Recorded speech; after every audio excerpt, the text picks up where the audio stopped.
Professor John Borelli, representative of Georgetown University, dear colleagues, dear students, ladies and gentlemen, friends of PISAI.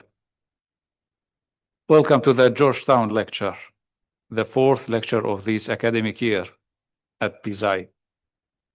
I'm truly delighted to welcome you all. We are especially pleased to gather today after the visit of Pope Leo XIV to Algeria, which powerfully highlights the importance of building bridges between peoples and religions. I firmly believe that interreligious dialogue, particularly between Christians and Muslims, is one of the most important foundations for peace, especially in regions such as the Middle East, the Holy Land. Today, I would like to present an important step in PISAI's path of development. There are many significant developments. Starting in May, the new website. We won't have any more www.pisai.it. We will have www.pisai.va. We belong to Vatican, so it will be something significant for us. So in May, it will go online. It has been designed to be better, clearer, more accessible, and closer to student and the academic community. In addition, we are organizing the first PISAI Open Day for late spring. It will take place in hybrid format, both in person and online, so everybody can participate. All these initiatives move in the same direction, making PISAI increasingly open, visible, and capable of engaging with the world. Regarding the new logo, you see, you know, the PISAI and the old logo, but we have a new logo just. So we began with a simple question: how can we make ourselves more recognizable? We live in a context where there are many universities and institutes, and they often communicate in similar ways. For this reason, it was important to make our name clearer, more legible, and easier to remember. The new logo places PISAI, the short name, at the center, as you see. That's for 100 years. Alongside, it remains the Institute's full name, which expresses our identity and our history. Between these elements, there is a diagonal line. It is not just a graphic feature. It represents dialogue, the meeting of cultures, and the ability to build bridges. Ultimately, it reflects what we do every day. We also worked on the colors. You see, blue evokes seriousness, study, and trust. Gold evokes the value of our history and the journey of these past 100 years. And simplicity, something that represents us, yet remains easy to read, especially online. A special element concerns the centenary logo. We did not want to simply include a number, but to give it deeper meaning. In its shape, 100 recalled the infinity symbol, as you see. It is a sign that speaks of continuity, of something that does not come to an end. This helps us express an important idea. PISAI is not just 100-year history, but an ongoing journey. The centenary, therefore, is not a point of arrival, but a new beginning. The goal is one, to be consistently recognizable, coherent, and clear. In conclusion, this work stemmed from a simple idea: to help people better understand who we are, so that we can be better known and build stronger relationships. The project was developed by internal PISAI team with marketing support from Dr. Livio Lamattina, and thanks a lot, Dr. Livio, and contribution from the designer, Mrs. Raquel Damasceno Mendes. It is a collaborative effort created to guide PISAI into the future without losing what makes it unique.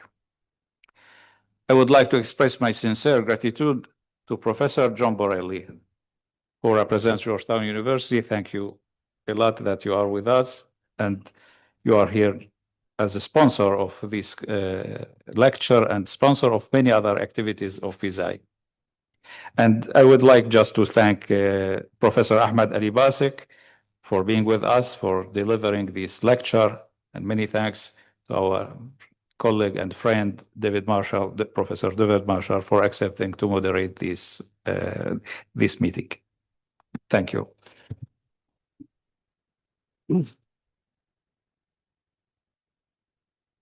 Thank you very much, Father Rector, President Wasim Salam.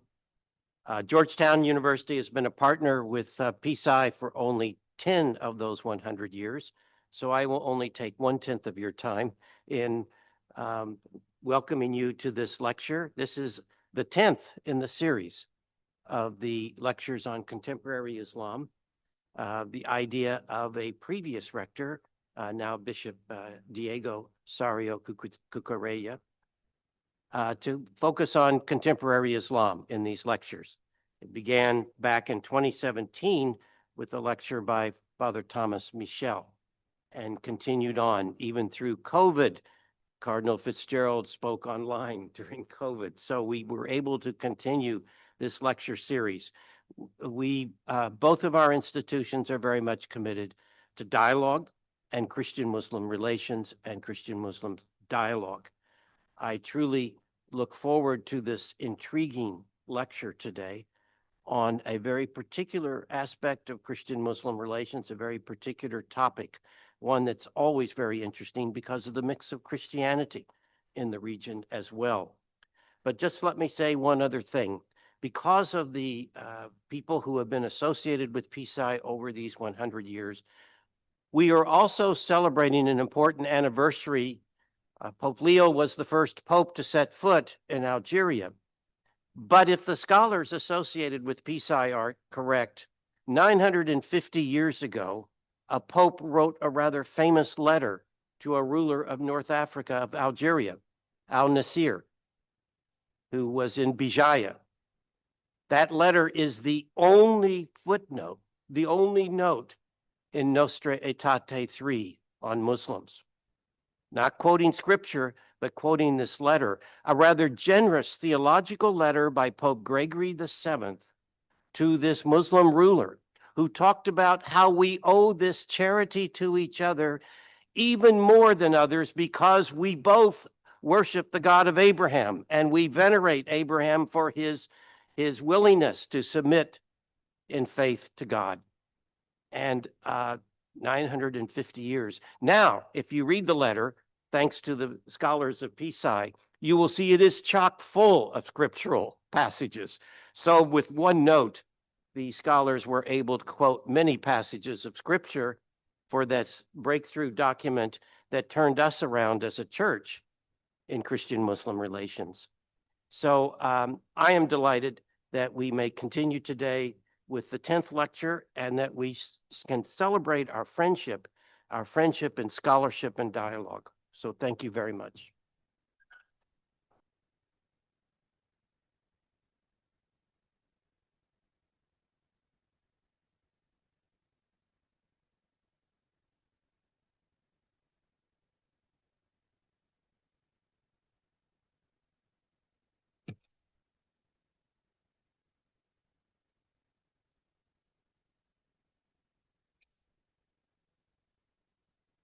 Thank you, Professor Saman, for your kind introduction and for the privilege of being able to moderate this Georgetown lecture in the centenary year of PISAI. It's a privilege for me to be involved in the work of PISAI and particularly to be involved in this event with Professor Ahmet Alibašić, whom I will introduce in just a moment.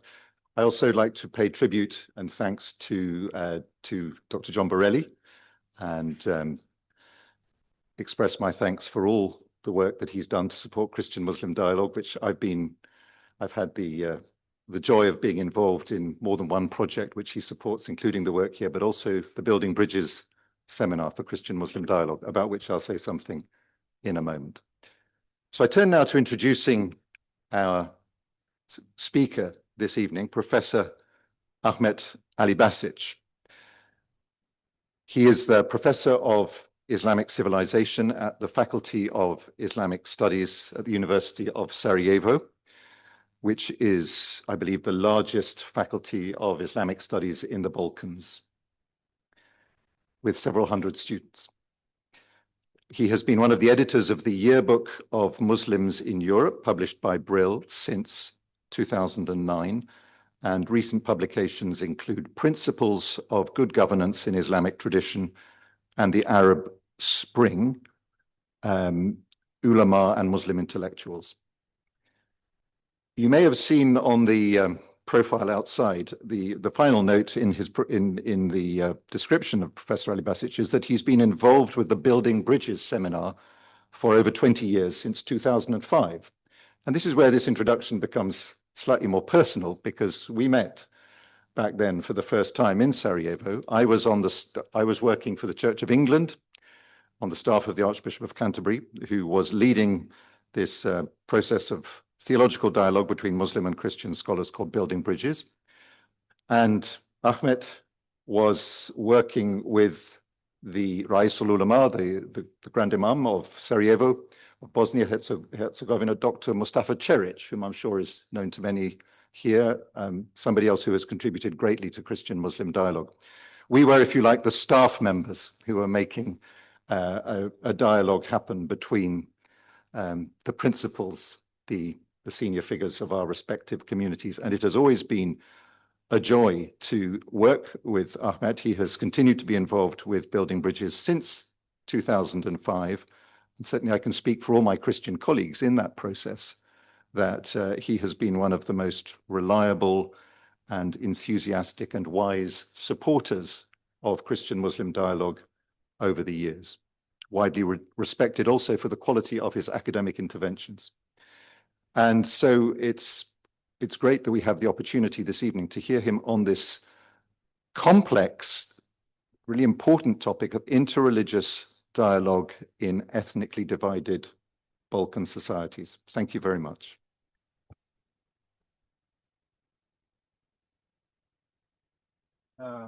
Thank you very much, David, for your kind introduction.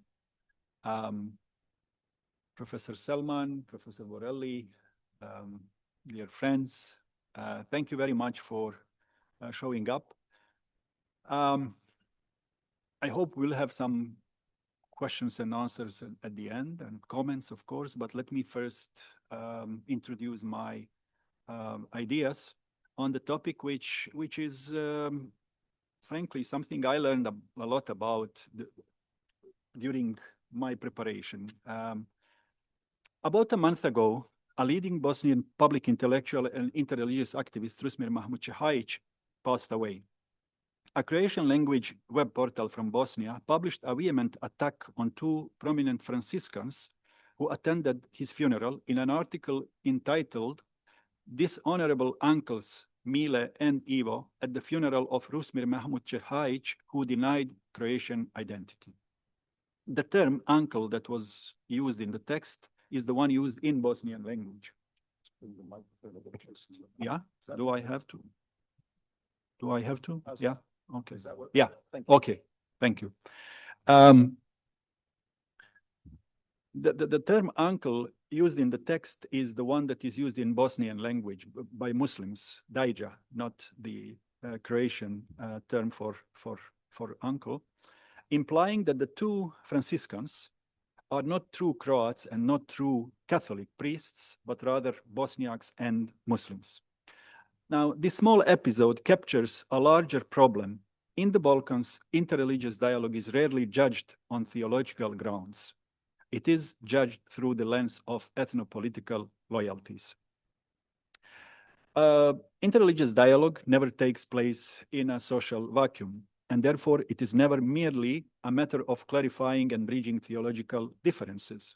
The socio-political environment can either encourage or discourage participants in interreligious dialogue from reaching out for the far-flung points of the theological horizons of their traditions. My main thesis here is that in ethnically divided Balkan societies, interreligious dialogue is not primarily constrained by theology, but by the political instrumentalization of religion. As a result, interreligious dialogue often functions less as a space of theological encounter and more as an extension of ethnopolitical negotiation. The close fusion of ethnic and religious identities transforms interreligious dialogue into a proxy arena for ethnopolitical contestation, thereby limiting its capacity or dialogue's capacity to foster genuine reconciliation and instead reinforcing post-conflict boundaries. Interreligious dialogue is profoundly shaped by the ethnicization of religion, where faith communities are perceived less as moral actors and more as custodians of collective historical trauma and political claims. Just to say hello to Deborah. Thank you for coming. I didn't notice you before. For historical reasons, a note on Balkan nationalisms or nationhoods. For historical reasons, the concept of nationhood in the Western Balkans has largely been grounded in religion rather than in language, ethnic origin, or territorial belonging, the Albanian nation being kind of an exception.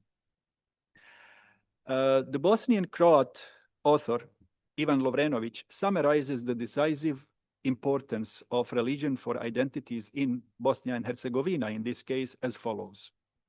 The division into religions is the main characteristic of the entire Bosnian history and social reality of the past 5 centuries, and it lies at the very foundation of all group identifying distinctions among the population of this country.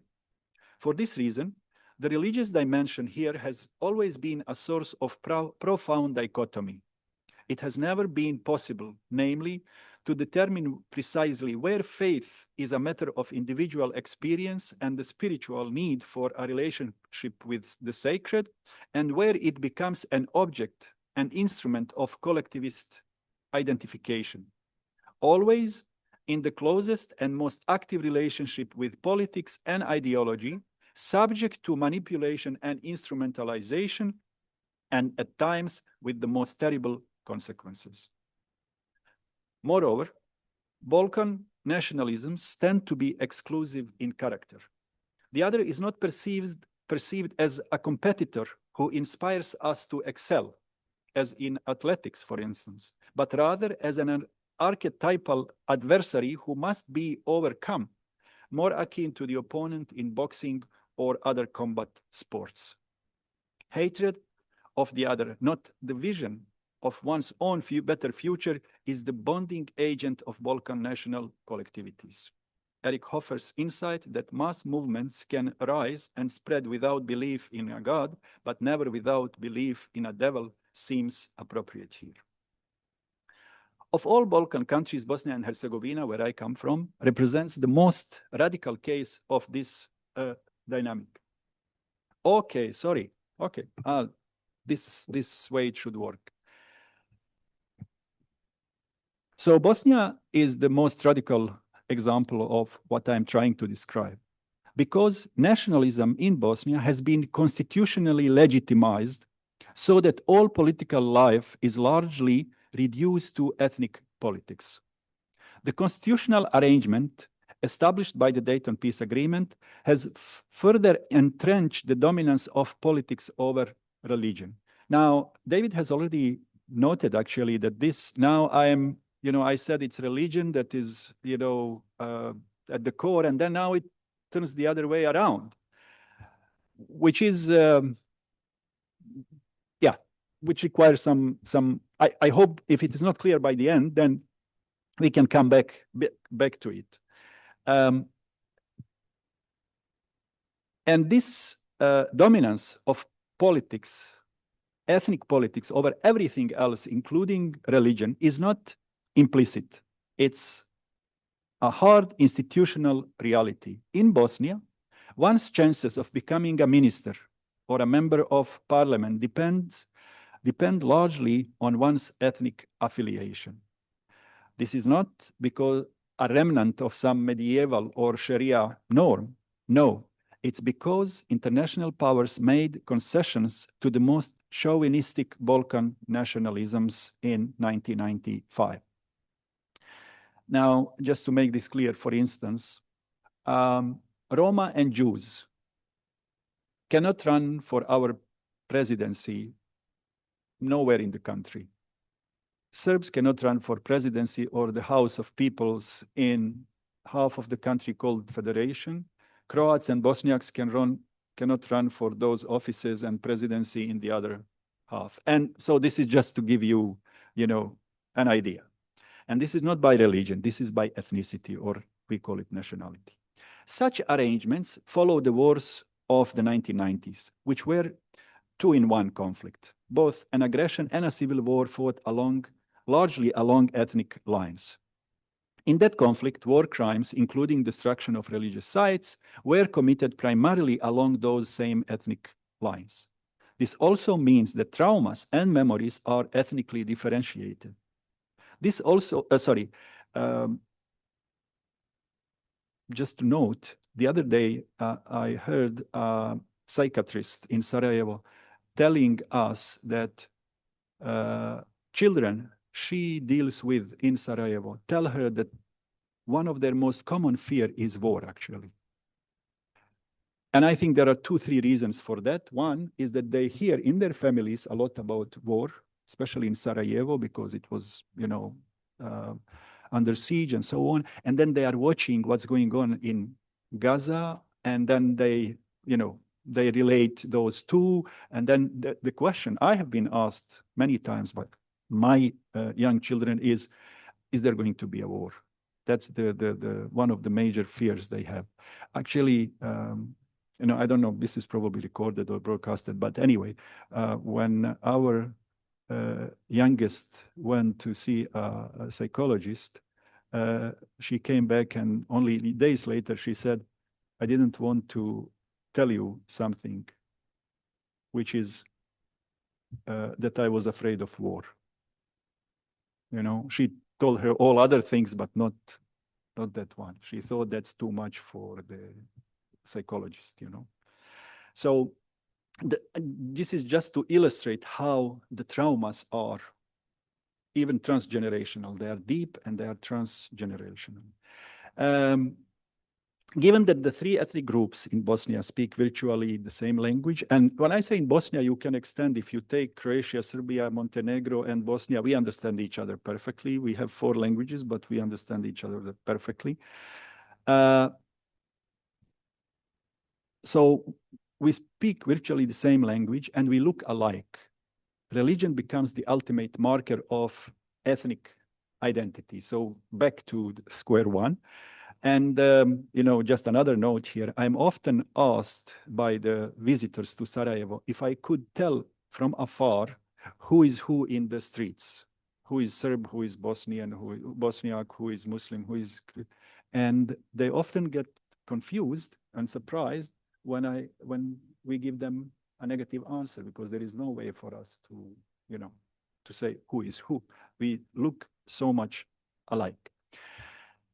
Escaping from the grip of ethno-nationalist politics is difficult in Bosnia and in the region, but especially in Bosnia, and sometimes possible only at the cost of losing one's own political rights secured for citizens of 3 constituent peoples. So there are political rights that are reserved only for members of the 3 nationalities: Bosniak, Serb, Catholic. If you are anything else, then you lose certain political opportunities. To be clear, religious belonging per se does not determine one's civic and political rights. Rather, religions have become proxies for nationalisms, transformed into primary identities, and in the process have largely lost their spiritual and moral message.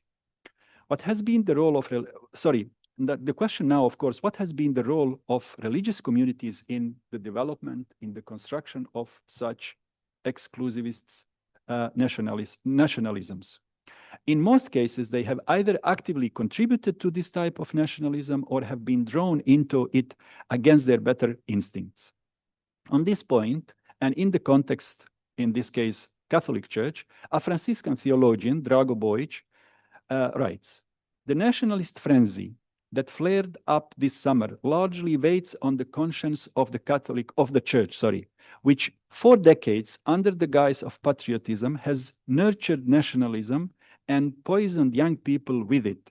When you pick up Catholic publications today or visit Catholic websites, you get the impression that you are reading national literature, that these are bulletins of a national ideology or some kind of party organization with a strong nationalist sentiment.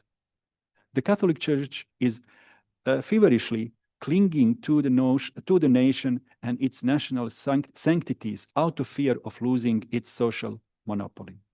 Less critical, retired professor and former rector of Catholic theology in Sarajevo, notes, "The high degree of entanglement between the national and religious can potentially carry within it an explosive danger of political religion and a religiously defined nation. In difficult times, this symbiosis facilitates the misuse of the ecclesiastical and for national and even nationalist purposes. Drawing on the experience of this war, the Church must define its relationship to the nation with even greater care, as well as the place and role of the nation within its mission. In doing so, it keeps in mind that the ecclesial stands above the national, and that the universal stands above the particular. These should neither be confused nor forcibly separated. For the particular is part of the universal, and the national can be a healthy component of the religious." I myself have tried to do analysis of collections of khutbahs and homilies, and haven't been able to finish, but I have already identified at least some religious leaders in whose preachings national terminology actually is much more frequent than religious ones. So we are talking about religious ceremonies, homilies and khutbahs, and national terminology like Bosniak, Serb, or whatever is much more frequently used than Christian or Orthodox or Muslim. The late Croatian sociologist Ivan Markešić finds that the above observation about, churches or religious communities submitting to nationalism is cutting across different communities. He talks about, he was introducing results of an empirical research, and he says the results of this latest research show that among a wide spectrum of social groups, and significant responsibility for reconciliation and the building of trust rests precisely with religious leaders, particularly those who are sincere believers and of genuine religious devotion. Unfortunately, they have not done so, do not do so, and as things stand, will not do so for quite some time, out of fear of being branded traitors, not to their own Islamic, Catholic, or Orthodox faith, but to the national interests and policies of Bosniaks, Croats, and Serbs. For they no longer influence how their believers will accept national leaders as they once did. Instead, they themselves fear how their national leaders will portray them, meaning religious leaders, so their own followers. So this sociologist claims that initially it was religious leaders who were fomenting these sentiments, but now have become the victims of their own success. Indeed, the religious communities in the Balkans find themselves to varying degrees captives of their nationalisms. Some have become ideologically crippled as they have not developed universalist messages within their religious traditions, or have not used their audiences to such type of religious message. Others are economically dependent on public funding controlled by nationalistic political actors. Still others face pressure from nationalist elites who mock any dissent or brand it as national betrayal. Removal from positions, denial of institutional support, public vilification are common repercussions. On this point, Fra Ivan Šarčević, another prominent theologian, writes, even within mono-ethnic and mono-religious communities, those voices and individuals who, motivated by human decency or God's call to respect the dignity of every human being, seek to build a trans-ethnic and trans-religious community of communication are excluded, removed, or rendered ineffective. So the cost of speaking truth to power is rarely martyrdom. We don't see that. More often, it is marginalization, which within one's own community. Yet in the tightly knit communal settings as ours, that can be equally decisive in discouraging critical voices. Now, two notes before I move on to the implications of this entanglement between religion and nationalism. One is that differences exist in the intensity and forms through which various nationalisms negotiate the other, okay? Negate the other, sorry, not negotiate, negate the other. International and domestic courts have spoken on the matter, and I would rather avoid repeating well-known facts about the body counts, religious sites, destruction, concentration camps, and so on. But the broader pattern of negative impact of nationalism on interreligious dialogue remains recognizable. To be more precise, the Catholic Church occasionally allows for more space for dissent, as dissenters can seek protection and find refuge in the universalistic messages coming from this city and other quarters of the Catholic Church. The Bosniak political scene has always been the most pluralistic in Bosnia, for instance, which by itself creates more maneuvering space for Muslim religious leaders. Much fewer options are available for dissenters within the Serb Orthodox Church. Second, and it is crucial, I think, the relationship between politicians and religious leaders in this environment is not symmetrical, sorry. Talk to people generally, they think, oh, these are two elites, you know, they are equal, they work together, and they are always, you know, partners. Actually, this is widely presumed. However, it is my claim that politicians occupy the dominant position in this marriage of convenience, if you like.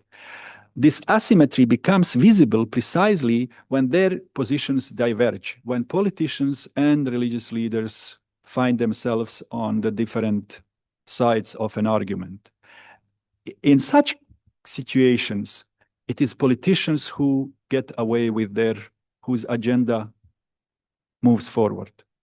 So was the case with Milosevic and Serb Orthodox Church in the 90s, with President Tudjman and Cardinal Kuharic, and with the Islamic community in Bosnia and Herzegovina. Religious leaders are not the primary drivers of religio-nationalistic alliances. They are often its hostages.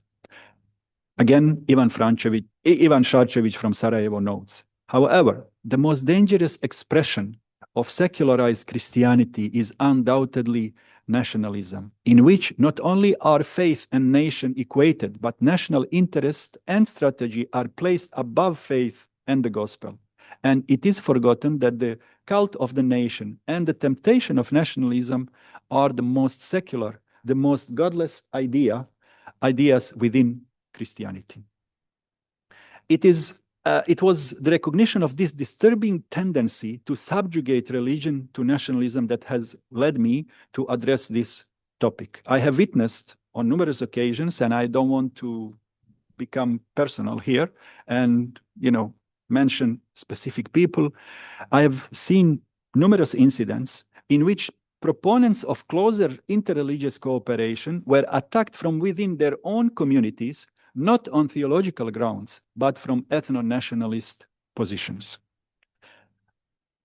A similar sentiment can also be found in the writings of Christian theologians who reflect on the constraints that ethno-nationalist politics impose on religion and its representatives. And this was something relatively surprising even for me, that to find within all communities numerous voices who actually recognize this as a major challenge for theology, for religious activism. For instance, 3 Orthodox authors from Bosnia write that understanding the social, political, and religious context of Bosnia and Herzegovina is complex, not only because of differences among the 3 dominant ethnic groups, but also because of their striking similarities. They go on and talk about the reasons for the war, and they say, one explanation of the war echoes the clash of civilization thesis, attributing the conflict to religious differences. However, this view is overly simplistic, they claim. Although ethnic and religious identities are closely linked, these religions are universal traditions that transcend national boundaries and are fundamentally at odds with attempts to reduce them to nationalist ideologies. Nevertheless, nationalist politicians in Bosnia often portray their agendas as aligned with the religious identity of their respective communities. The authors then go on to claim that most Orthodox believers in Bosnia see the populists flirting with religion as misuse of religion and of the religious sentiments.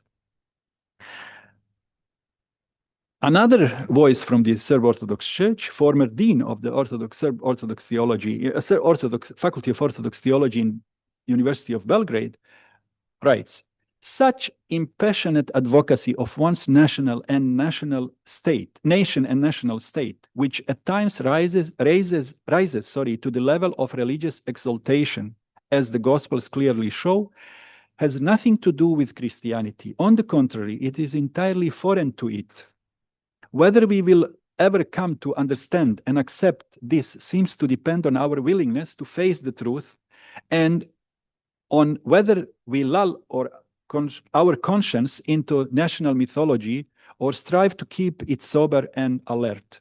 In this, our church could and indeed should be of the greatest help. Yet, as things stand, it is unlikely that it will be of much use in this regard. Now, what happens to people who write things like this? They get vehemently attacked. Just to give you a snippet of what I found about, from the comments I found about this particular author. He's called names. He's called former Marxist, whose supervisor, for PhD supervisor, was Bosnian Muslim nationalist, a loser who was baptized quite late as Montenegrin, not as a Serb. Remember, Montenegrins are also Orthodox. But because he's not a Serb, then he is of a lesser value. Someone who did not speak out before when the Serb autonomous regions in Croatia, when Republika Srpska was attacked, when Kosovo happened, when Montenegro happened, and on other important occasions. The final verdict is, and I am quoting now the article, he is a Montenegrin and a Montenegrin chauvinist, as well as an open hater of Serbs, who today from Dubrovnik, where he is serving now, as an Orthodox priest and parish cleric, brutally attacks the Serb Orthodox Church and the Serbian people using the arguments of Ustaša. Ustaša are Croatian Muslim collaborators from the Second World War. You see, so nothing is left. And he is former dean of the Faculty of Orthodox Theology at University of Belgrade. And actually, in the comments, his associate is the current bishop of Serb Orthodox Bishop of Düsseldorf, former bishop of Trebinje. So nothing can protect you from, if you go down, if you criticize this merger, you are going to be accused of all types of things. Eventually, people like this are accused, and I'm again quoting, of wanting to turn Serb Orthodox Church into an accidentally Serb Orthodox Church, or even worse, Democratic Orthodox Church. So that's the main accusation. If you want that, then it's a problem. Such an environment favoring belonging over everything else, including believing, is unfavorable to interreligious dialogue. Now, we in the Balkans, we don't have problems with belonging to the churches. And, you know, these days we are reading about problems of the membership of church in Germany, people leaving. We don't have that problem. Everybody belongs, yeah? The problem is obviously somewhere else, in the believing part of our religious life.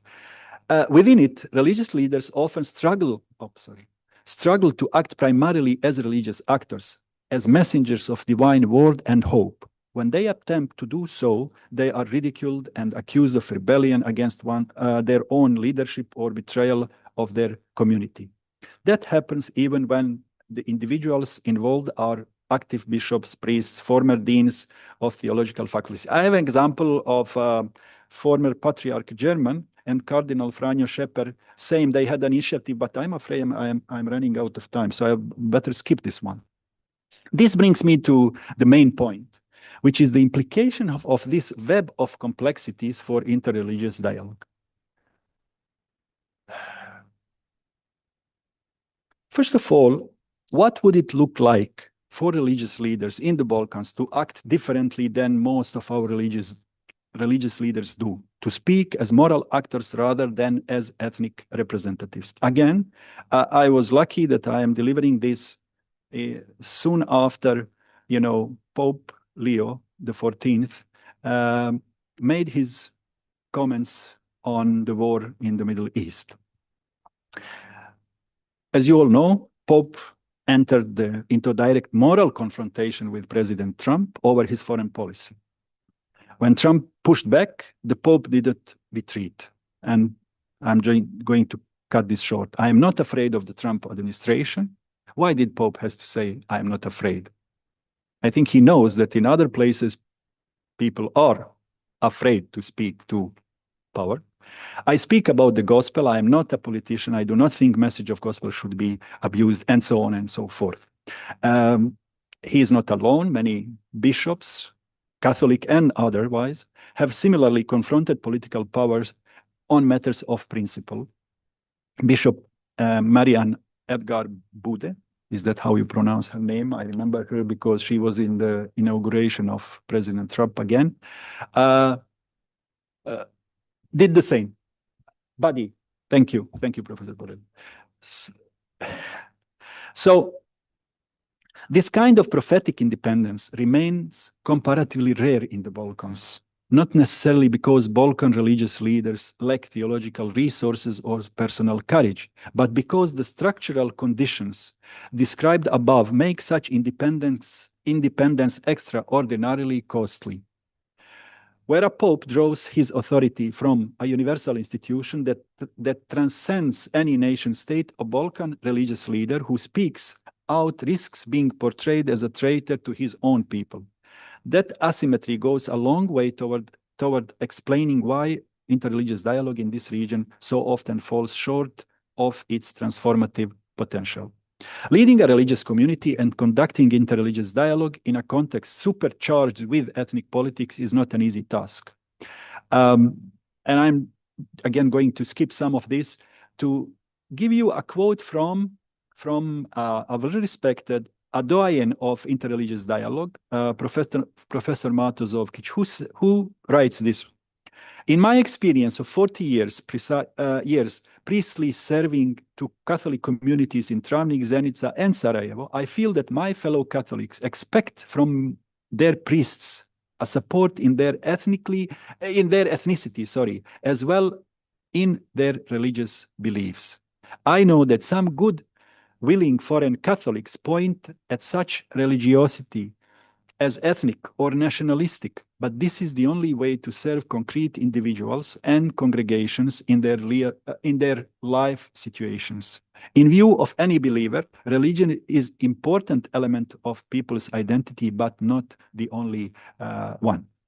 Now, why I'm quoting Professor Zovkic? Because he is somebody who has proven his dialogue credentials, who has always been supportive, but you see how even he has to make concession that, you know, as a priest, it's very difficult to resist, to get involved with ethnic issues. An additional drawback lies in the fact that the three largest religious communities are to a significant extent nationalized and centralized.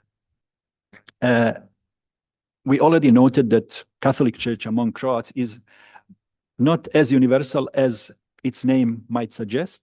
The Islamic community in Bosnia and Herzegovina is not by name Bosniak Islamic community. Bosniak is a Bosnian Muslim kind of ethnic name for Bosnian Muslims, but both Bosniak-related themes tend to dominate its activities. An anecdote: a few years ago, a friend of mine, Albanian friend of mine, tells me his experience. Balkan Muslims generally consider Sarajevo to be their spiritual center, okay?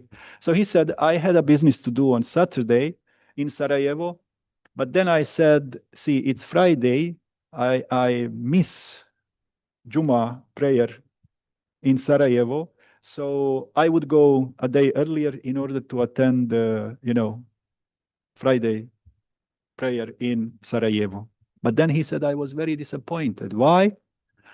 Because the whole ceremony, Friday ceremony in the main mosque in Sarajevo, was about how Bosniaks should declare themselves and their language and so on in the upcoming census, population census. So he, as an Albanian, could not relate whatsoever to what has been said during the Friday ceremony and prayer. See, so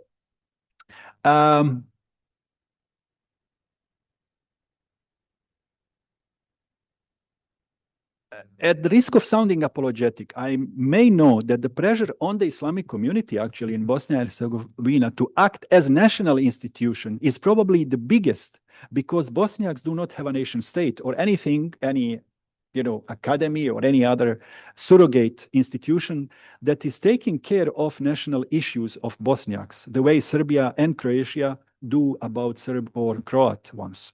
In fact, and this is just actually appeared to me as I was finalizing this, one of the biggest disputes in the Islamic community after the fall of communism happened exactly around the vision of the relationship between Islamic community, religious community, and the then emerging Bosniak nation. So there was a severe split. It was quite brutal, and the wound took decades actually to heal. Needless to say that the pro-nationalist party was successful in leading or taking over the community. Foreigners often have problems and need time to understand this Balkan relationship between religious nation and the state. Another anecdote: when a Muslim intellectual from Western Europe who advocates the integration of Muslims into European societies visited the Muslim community in Sandžak in southwestern Serbia, he suggested they should embrace Serbian culture and Serbian national identity as their own, as he suggests to Muslims in France, in Germany, in Belgium, whatever, And then his Muslim audience was shocked. They spent the rest of his visit explaining to him how things work in the Balkans. If you are Orthodox, you are Serb, or vice versa. If you are Croat, you are Catholic, or vice versa. And if you are Bosniak, you are by no way, if you are Muslim, you are by no means Serb. You have to be Bosniak or maybe Albanian, but definitely not a Serb. This is in principle. Of course, there are always exceptions. One should add to this that after 1995, during the heavy presence of international community and their meddling in our local politics, there was a lot of pressure on politicians. They could be easily sanctioned, removed from the office, and so on. So they had to watch their mouth, what they say, what they write. Who acted as a substitute? It was the religious leaders. What politicians couldn't say, religious leaders were sometimes engaged to say. So that's another condition. Anyway, back to the implications. Obviously, these conditions limit the transformative potential of dialogue. But that potential does not lie in denying identity or memory, but in redirecting dialogue from ethnopolitical validation toward a shared ethical responsibility. The challenge is real and ever present. How to rise above the concerns of and traumas of one's own community and move to a higher level of encounter, where joint action becomes possible in an environment that fosters exclusive nationalism. I would say that this constellation affects interreligious dialogue in at least two ways. First, it imposes additional items on the interreligious dialogue agenda in the Balkans that are not typically necessary in other contexts. And they have to do with the conflict, with the national identities, with language, with the, And I give example that is very close to me. Islamic community 2 years ago adopted a document called Platform for the Dialogue. We don't have many policy papers, but Islamic community eventually adopted this one. And a large section of that platform is actually dedicated to issues of 1990s war and its aftermath and the nature of nations and so on in Bosnia and the Bosnian state. Now, being a member of the drafting committee, I am being self-critical and self-reflective here. When I look back, I say, did we have to do it? And frankly, I don't see a way of avoiding it, because when you go to interreligious session, these are the questions that pop up, and you have to have a position. You have to start from somewhere. Second, and more importantly, actors in interreligious dialogue who aspire to be successful have a prior and parallel task before and simultaneously with engaging in interreligious dialogue. They are required to enter the dialogue with their own communities about the need for and meaning of such engagement. And I guess this is my major claim. So before doing dialogue with other communities, there is a homework to do within one's own community. That often means redefining some of key religious and nationalistic concepts such as loyalty, patriotism, obedience, relationship between universal religious commitments and particular national identities, the place for the other in one's own tradition, etc. They are called upon to explain to their own communities that genuine loyalty is principled and critical rather than blind, that authentic patriotism does not turn us into accomplices in injustices in the name of alleged national interests. Ultimately, before audiences shaped by strong emotional narratives, one must convincingly pose a fundamental question: are universal values such as justice and compassion prior to and above exclusive attachment to a particular community? I'm skipping parts of some quotes, and I would like to give a few examples of how Muslim theologians could and have to actually do this homework on the loyalty and obedience. In the Balkans, very often the loyalty is understood the way tribalisms used to work. My people, right or wrong, so it doesn't matter. I have to support them. In this mindset, if this mindset persists, loyalty excludes the possibility of principled action and openness to the other. What can we do about it? One way of approaching this is to get our community used to principled loyalty, to critical loyalty. And I am giving an example here in writing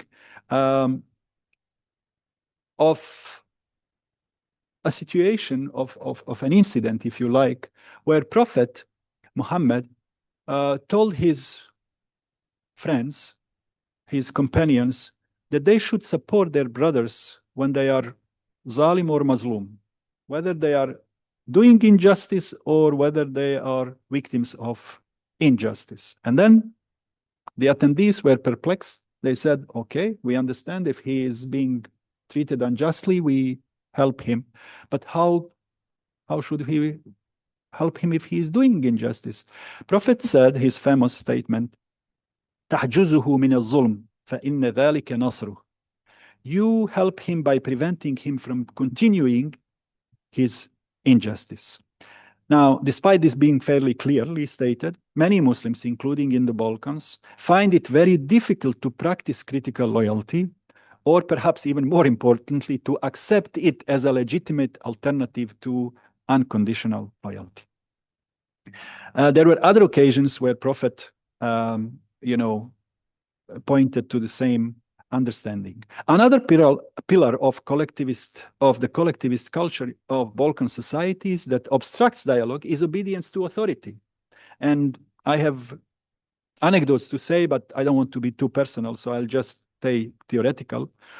Very often, any disobedience is perceived as undermining the unity of one's community, weakening it, and constituting even a betrayal.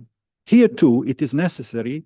It is neither necessary nor possible to advocate disobedience to authority. This would be too much. Yeah, we are not anarchists, but rather to bring such obedience into alignment with values of higher order. According to a well-known hadith, one of the general rules of Islamic behavior is that obedience is in good, or generally things known to be, acceptable. The story behind that statement, إنما طاعة في المعروف, actually is very, very illustrative of the prohibition of the following orders that formally do not meet the conditions of higher norms. The story goes like this. The Prophet once sent a mission under a military reconnaissance mission under the command of a companion from Medina, whom he ordered the people to obey. When the commander became angry at some point, he said, "Didn't the Prophet order you to obey me?" They said, "Yes." Then he said, "Gather firewood." They did. Then he instructed them, light a fire. They put fire. And then he orders them, enter the fire. And then they hold back. They said, "We seek refuge with the messenger of Allah from fire. And now you are sending us into the fire, claiming that we are obliged to follow your orders." Anyway, they take some time discussing. The fire extinguishes and his anger, subsides. So they go back to Medina and they tell the story to the Prophet. Reportedly, the Prophet then said, had they entered the fire, they would not have come out of it until the day of judgment. It is obligatory to obey only in what is known as good. And ata'atu fi al-ma'ruf. Now, again, I don't want to, name the names, but I know that this is very hard on Muslim leaders to accept, that their instructions are subject to evaluation and assessment based on values of higher order. In the region where God has been nationalized, convincing one's co-religionists of the supremacy of universal values, principles, over one's national identity is a significant challenge and necessity across the communities. When I say, you might think that I'm exaggerating here, but one of the very popular songs among Serb nationalists, and I'm just giving this as an example, is that God, I Bog je Srbin, nebesa su naša. Even God is a Serb and heavens belong to us. This is a popular song. This is not, you go to YouTube and see how many times, and this has been attributed to many nationalist leaders in the region. Let me, how many minutes, David? Or no minutes? 5? Let me, sorry, let me see if I have to.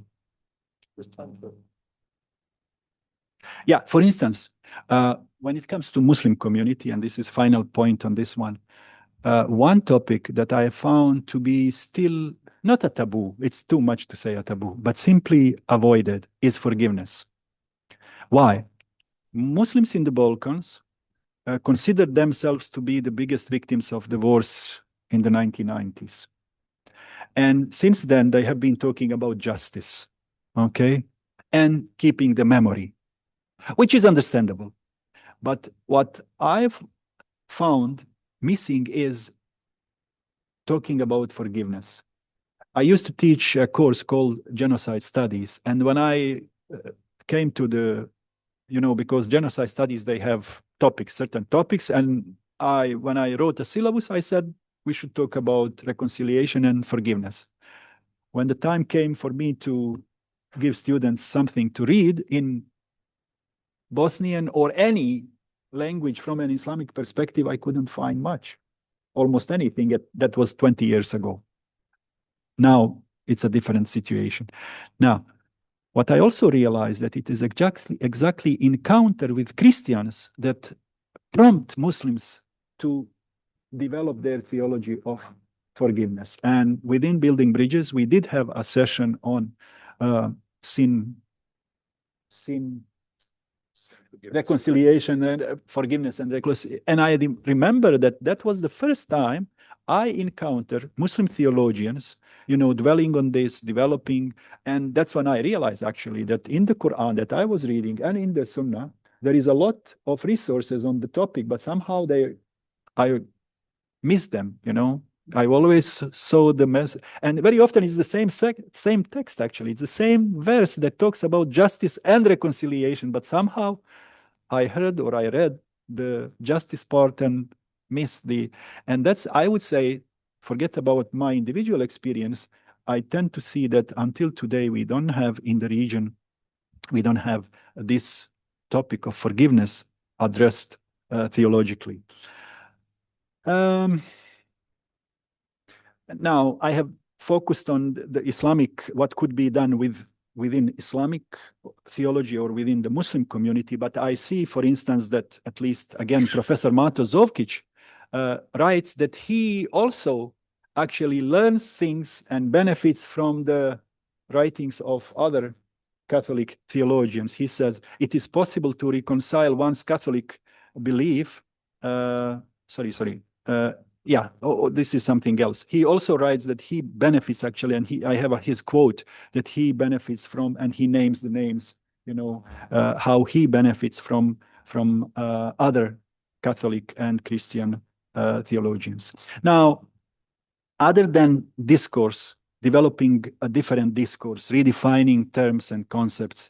Another possibility for interreligious dialogue in these ethnically stratified Balkan societies, is to engage in shared action, ethical action, and grassroots activities to avoid the difficult ethnic or theological, but mainly ethnic discussions. And this could include and includes actually bottom-up dialogue, youth and local initiatives, social justice, climate, poverty, anti-corruption themes, and so on. And I know personally, I worked with one Catholic FBO, faith-based organization called Center for Peace Education,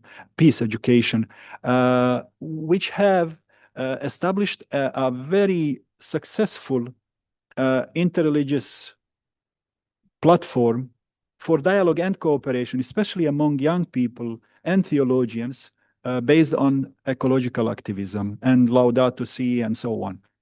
So that's another way to approach this. But now, this path is not without its own pitfalls.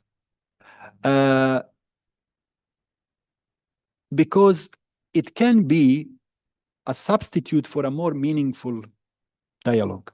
And I give you an example. in 2007, 2008, former Bishop of Homeyer, late Bishop Homeyer, yeah, he led an initiative to establish Interreligious Institute in Bosnia, which was supposed to supplement the work of Interreligious Council. Interreligious Council is for interreligious dialogue between religious communities, and this institute was supposed to lead, dialogue between religious communities and wider society on different issues. So when we tried to come up with the program, one of the priorities that was proposed was reconciliation and, facing the truth and so on. One community was vehemently against it. They said, no way, too early, whatever.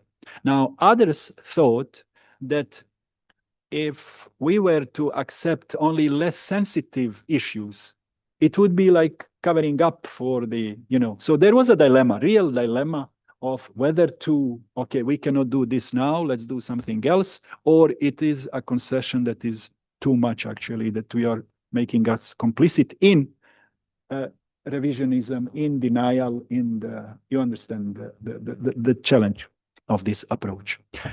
To conclude, in the Balkans, speaking truth to power and one's own community. So this is, I think, very important. I also became aware of this. It's not just speaking the truth to power. It's very often speaking truth to your own community, whose rejection you are afraid of, is equally challenging. Yeah, remains interwoven with representation of a community under pressure. So you are supposed to represent that community and to speak truth to it. So it's not easy. It would probably be too much to expect interreligious dialogue actors to confront nationalisms head on. Instead, they can undermine it by humanizing its most basic concepts and delegitimizing its chauvinistic forms. A sound distinction between nation and religion is necessary. Fear of dialogue is best addressed through theological engagement and a thorough yet well-intentioned effort to come to know the other. Speaking truth to power and one's own community requires moral integrity and sincerity, in addition to courage and intellectual sophistication in interpreting theological and scriptural sources. The attacks against those daring to question the prevailing consensus on communal issues are relentless. Preeminence of ethnic politics in these societies is so strong that eventually most civic initiatives give in under various kinds of carrots and sticks, which range from economic starvation to brutal violence. To persevere on this path, one needs extraordinary intellectual self-confidence, independence, courage, and strength to swim against the tide. Apparently, most people are not ready to embark on or endure such a journey. What is encouraging is that such voices exist in all communities, even if still not constituting the majority. That being the case, let the final words of the guardian of the Franciscan monastery in central Bosnian town of Fojnica, from Mario Katušić, to a group of Muslim students visiting his monastery these days, stay with us all. He was talking to them, and wrapping up, he said, let us not betray God. So help us God. Thank you for your attention.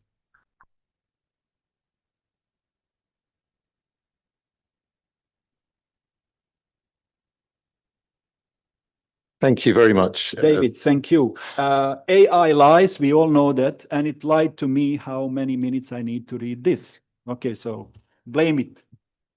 Thank you. I was expecting that your presentation would take us deep into complicated matters and also take us deep into some very painful situations. You said at the beginning it would be complicated. Thank you for helping us all understand a very complicated and painful history just a little bit more. I think that's enormously valuable for us. But thank you also for the way that along the way you gave us a number of vivid glimpses of the personal realities for people, particularly religious leaders, seeking to work in these contexts. I mean, that concluding point about the dialogue within one's own community as always accompanying the challenge of engagement with other religious communities, and that it can often be so difficult. I think that will speak to many of us very much. So I'd like to open up now the time for exchange with Professor Alibašić, with Ahmet. The way we'd like to begin is get a sense of perhaps a range of questions and comments there may be around. So would you like to raise a hand, indicate in some way if you have a question or comment? And if there are a few, we might take a few to start with to get a sense of a range of topics. Does anyone have a comment they'd like to make? Question?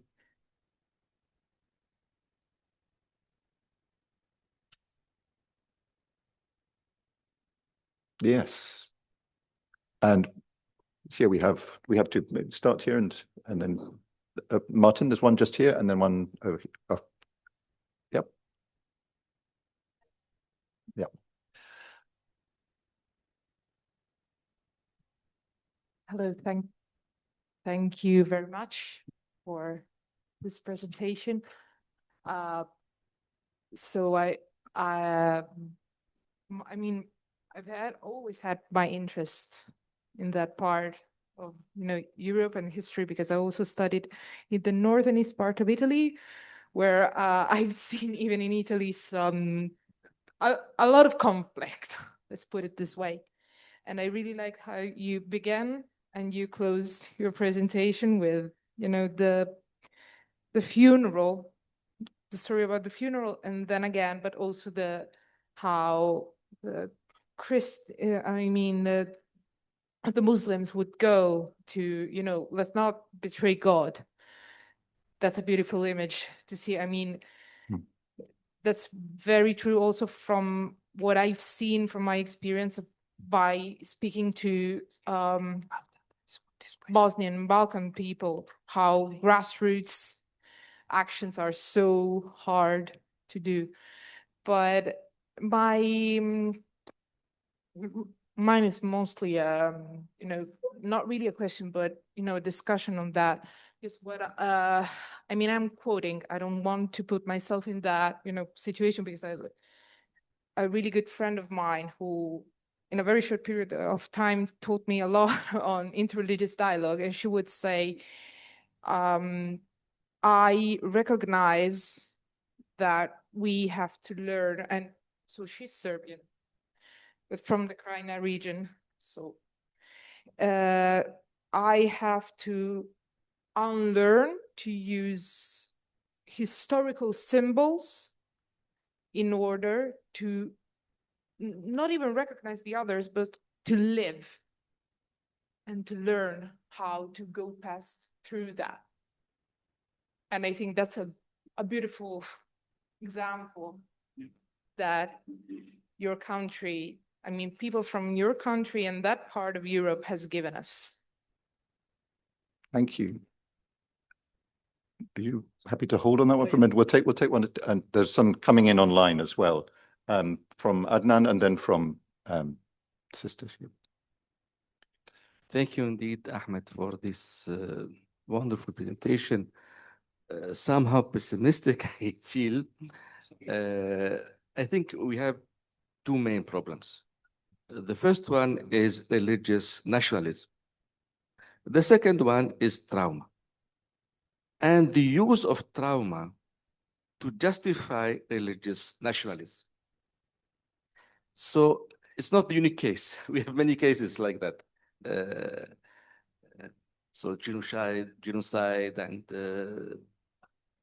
act of survival and memory. And so how dialogue can be therapy for trauma as collective effort to heal the memory. Okay, and over on this side, please.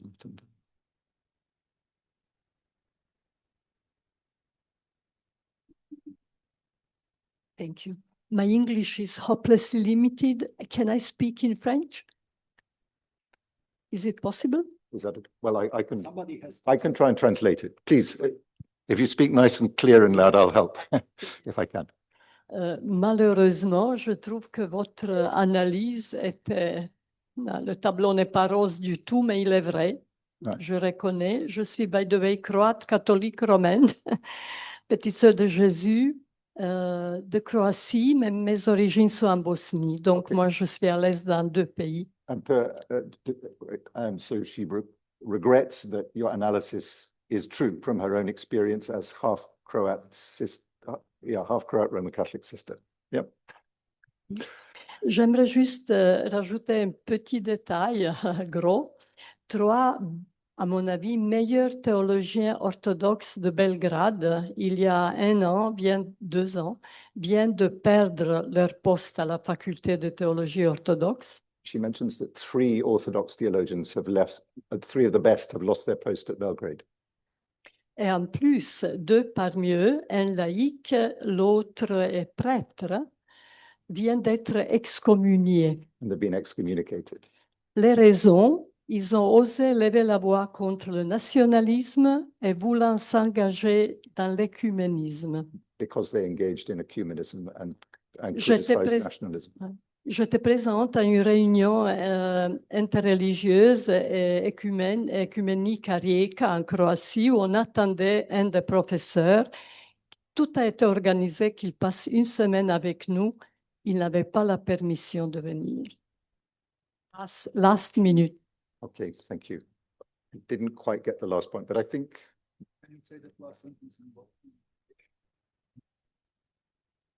David didn't get I the didn't- sentence in I French, didn't so quite if you get the could last just... point. Da je Miličević, profesor Miličević u Rijeku došao na tjedan dana na jednom međureligijski teološki susret na kojem sam bila u zadnji minut, isti dan kad je trebao početi predavanja, nije smio doći, tjedan dan. So maybe you can translate that for us.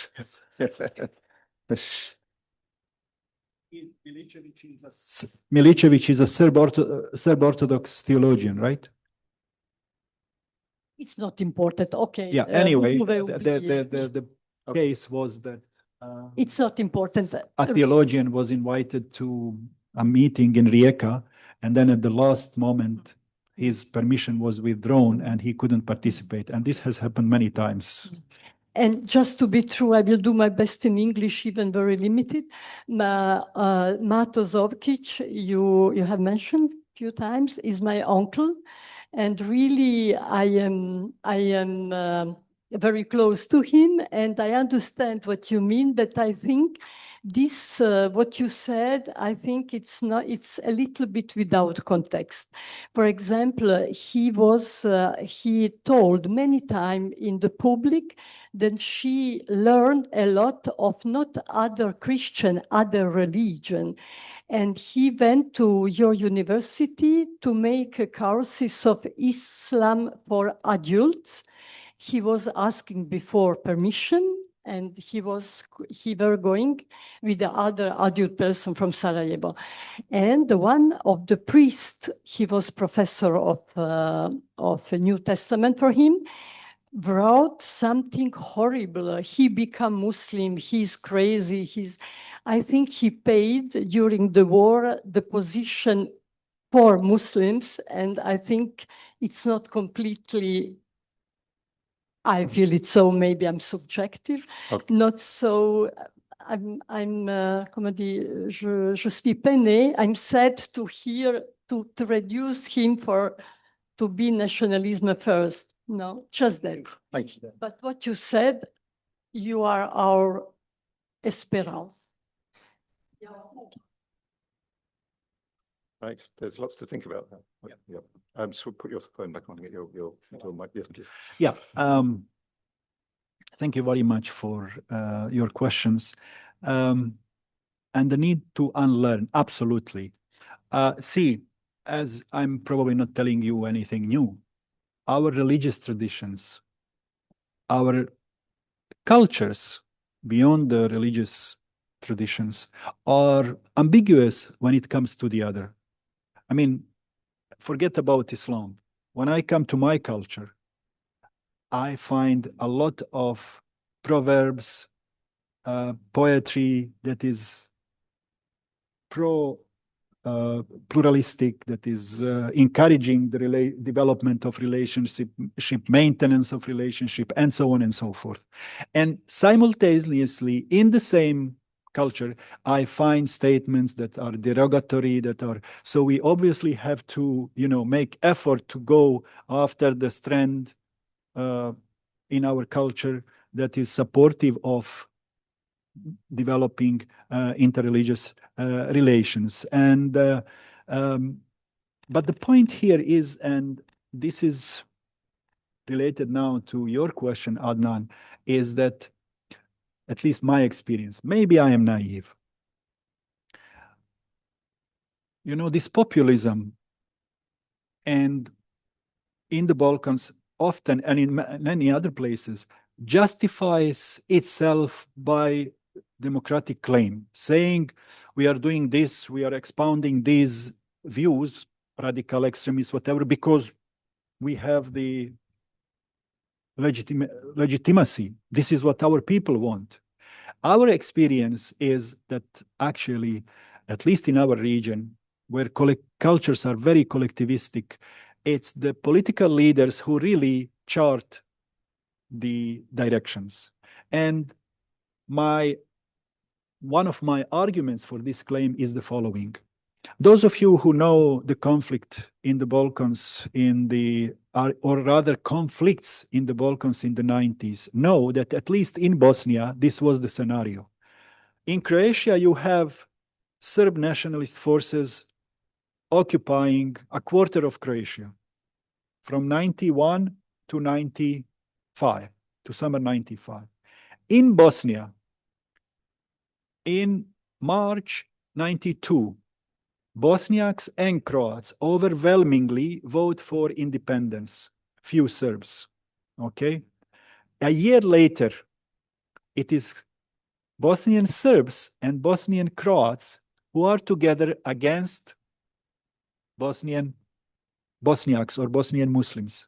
Then, a year later, in April 94, again, it's Bosniaks and Bosnian Croats who are together against, again, Serbs. Now, you tell me, if we are talking here about cultures at war, religions at war, and when the politicians say stop, guns immediately stop, and they turn the other way around, they turn the other way around.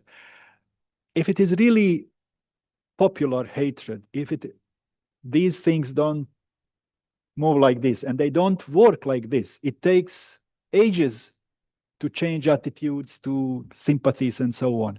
So what is at work here is politics. If you remove these politics, what you get what we have in central Bosnian city of Vitez, for instance. Nobody talks about, people talk about where things don't work. For some reason, when things work, they don't mention it.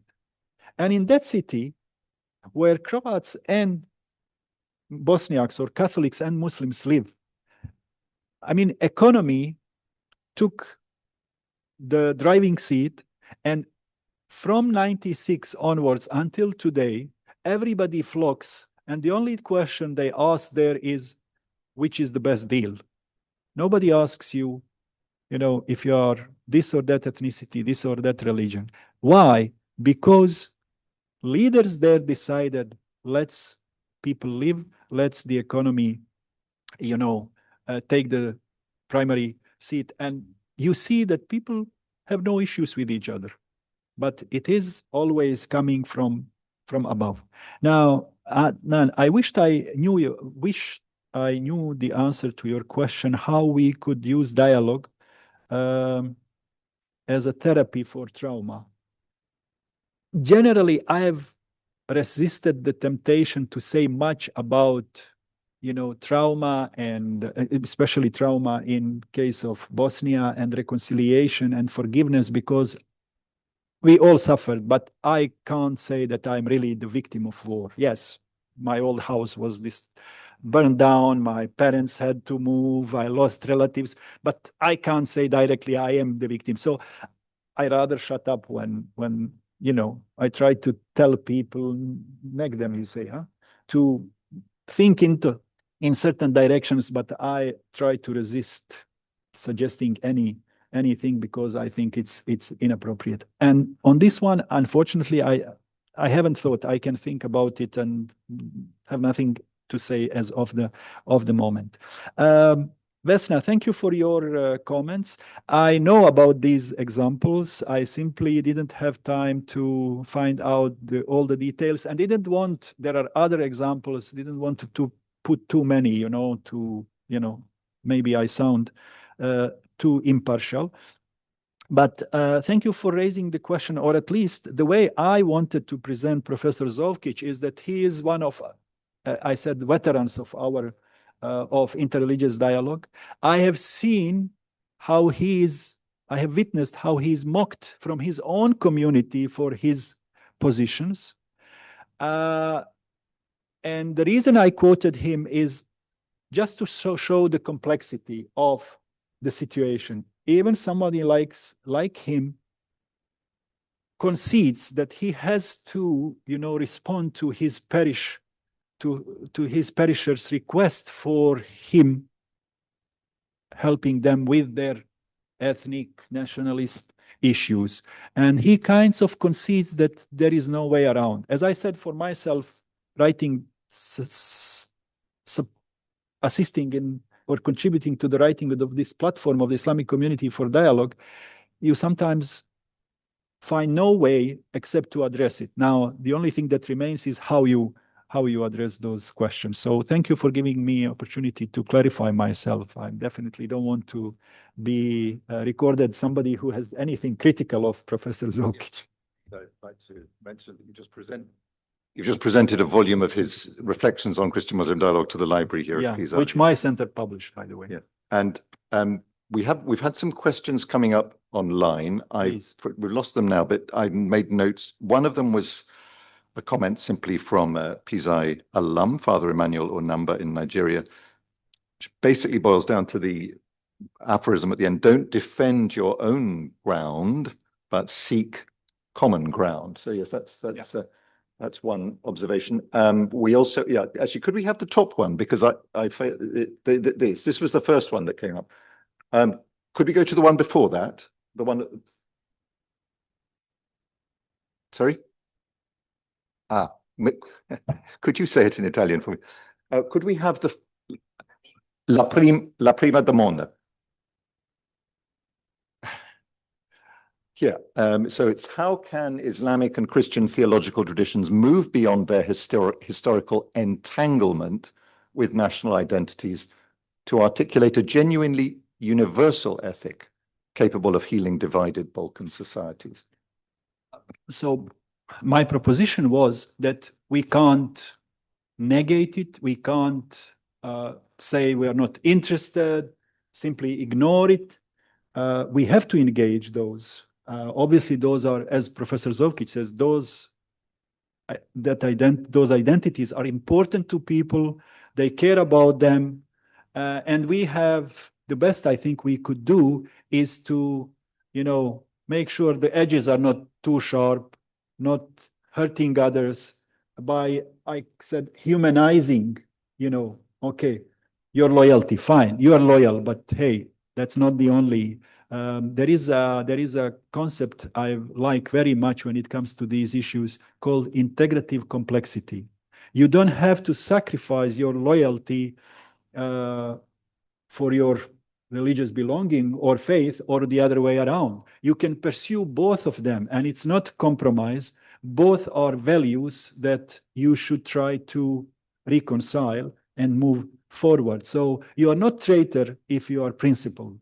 You are not traitor if you defend the rights of the others. On the contrary, you are just trying to live two values that you cherish simultaneously. So that would be my answer. I don't think we can encourage people not to obey their leaders, but rather to obey them, to tell them, hey, we are with you. But our obedience, our following is conditional on you following certain, values and not sacrificing certain values. So that's how I see it. Thank you. We also have a question from an anonymous spectator. who asks, what role specifically can religious leaders today play? I mean, you've said a lot about the challenges that religious leaders play, and you've also face, but would you like to elaborate on what positive contribution, perhaps? Yeah, absolutely. They can lead by example. I am of the opinion, I meet a lot of foreigners who come to talk, and you can sense, they don't say it, they come ask me to talk, not to reveal what they think, but you can sense that they think it's the religious leaders who really move, who are moving, you know, the strings. I always tell them, I wish that was the case, because I am a theologian, I am in a religious community. I wished religion was so important to people. I wished religious leaders were the ones who really make decisions. But I think it's politicians, it's national leaders who are really primary movers. That doesn't mean that religious leaders can't do anything. I know sometimes people belittle what they do. Like they exchange greetings on the holidays. Now, here it might be like, oh, so what? We only realize how important that is when there is silence on a holiday. Then you realize, oh, this is scary. This is not good at all. So even, and this is absolutely, I agree, this is minimalist. We at least cordially exchange greetings. And then we can go on and up until we confront. And there have been cases recently, Orthodox Metropolitan of Sarajevo confronted his, one of the major politicians in Bosnia who was mocking and attacking Muslims. He said, this is not Christian, you know? So, and anything in between these minimalist, you know, cordial things to really standing up to politicians who engage in xenophobia or whatever. So, and good. in between, we all need to hear good news. For instance, one thing in Sarajevo that we have been capable of doing, and which is, I don't want to make too much out of it, but is, I think, a positive example. We have been, Catholic, Faculty of Catholic Theology, Faculty of Orthodox Theology, and Faculty of Islamic Studies in Sarajevo.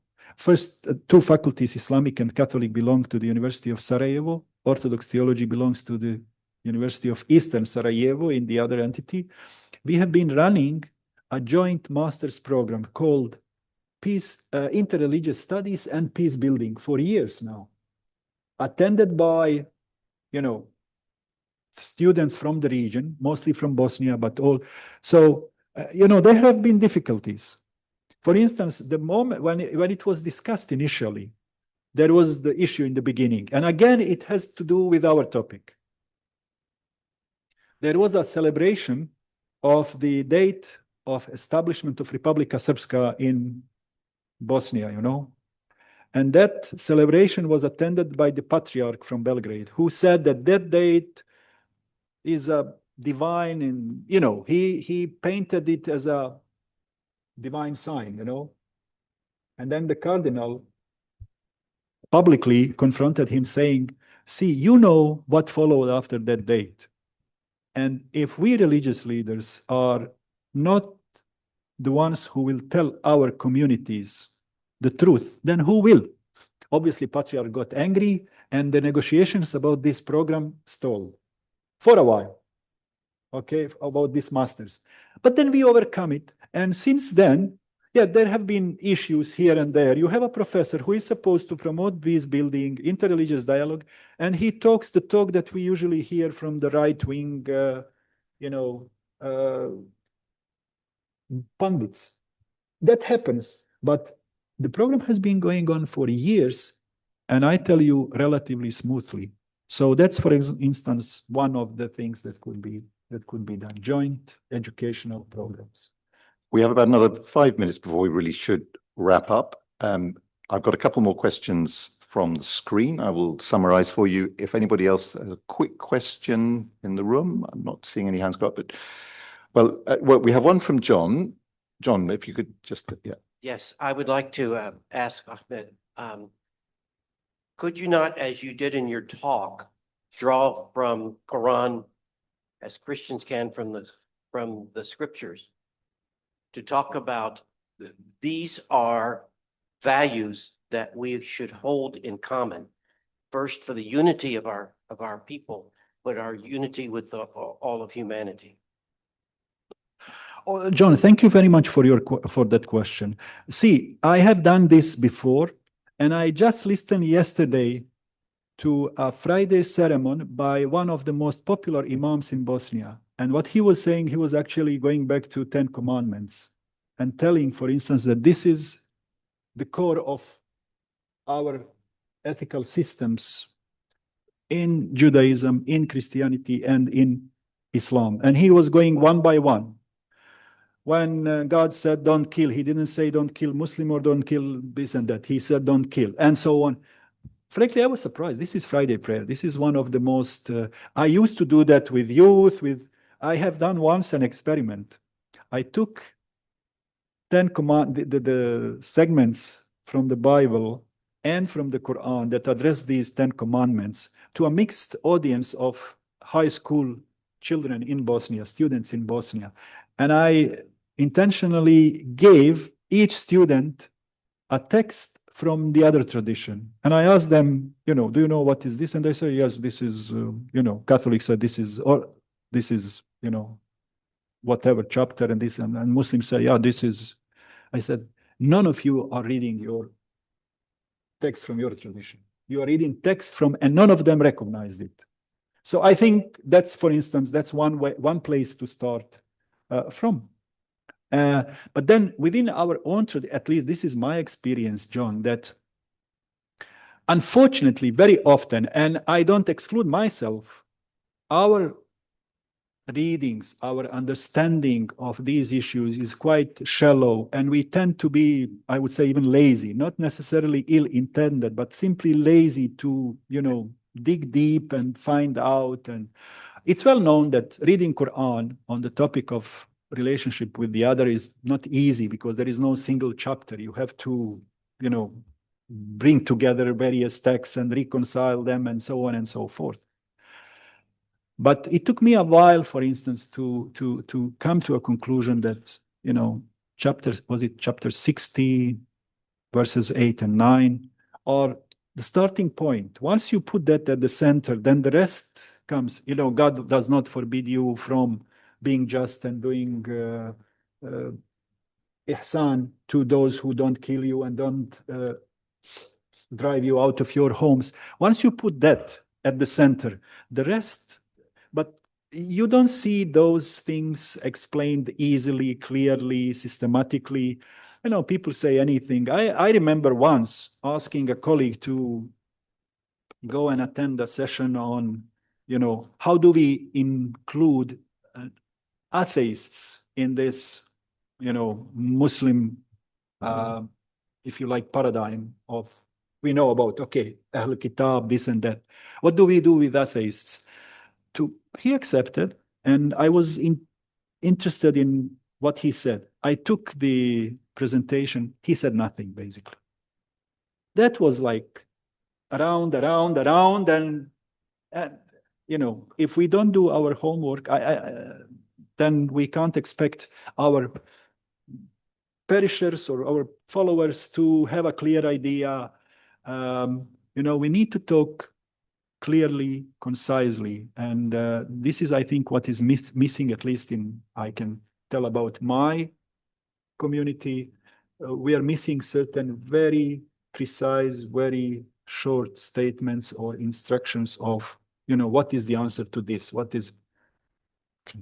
Yeah, sorry, I could go on, but I'm just really taking too much time. Well, no, I think final question, with apologies to those who I can't include, but the final question, which I think it does strike on a different point, and be interesting to hear your comments on this, from Selma Perezovic. What do you see as the significance and impact of bottom-up interreligious initiatives, and can it be argued that the most profound forms of interreligious encounter emerge at the level of everyday relationships rather than with formal institutional frameworks. So, Yeah, I absolutely agree. And I think we can't wait for, formal to happen, and then they have to come both ways. Hopefully they meet in the middle. But I'm also aware, especially in the Balkan context, how important the signals that come from above are important for. They are really encouraging or discouraging the bottom-up initiatives. So yes, I absolutely agree. These are important. And there are many more actually than we imagine. But I also know that people are apprehensive. People look and wait to see what they do, how they approach their neighbor, how they approach their colleague will be judged by the others. So it's kind of everybody is afraid of everybody. Maybe everybody is well intended, but so that's why the signals that are coming from above are extremely, extremely important. thank you very much. In your final paragraph, Ahmet, you spoke, having told us how strong the currents are, the tides are against the path to which we should, the path in which we should be following. You wrote, to persevere on this path, one needs extraordinary intellectual self-confidence, independence, courage, and strength to swim against the tide.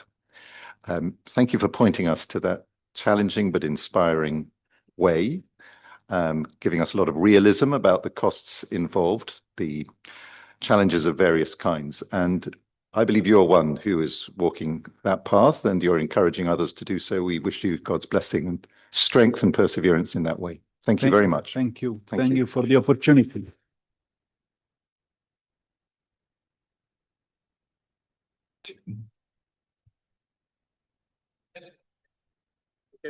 Okay. Thank you. So we are very glad at the end of this, very satisfied, I think, of this lecture. Thank you again, Professor Ahmed, for this wonderful lecture. And I want to remind you of the next appointment, 21st May, we have the next lecture in English, so don't miss it. It is about the role of missionary of Africa. So it is very important how they changed the history of Muslim-Christian dialogue. So it will be something interesting for us. And have a nice evening. See you.